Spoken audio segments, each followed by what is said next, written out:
2025 ચાલુ થઈ જશે અને થોડી થોડી દિયા ભાવ રાખજો અને થોડી થોડી દિયા રાખજો.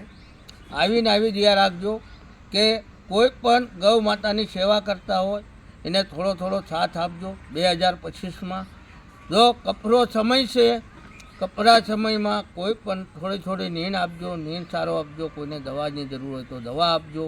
લૂલી લંગડી નિરાધાર ગાયું હોય એની માટે કોઈ પણને આપજો. એક નવથજનમાં આપજો એવું નહીં, પણ કોઈ પણ ગૌશાળામાં આપજો.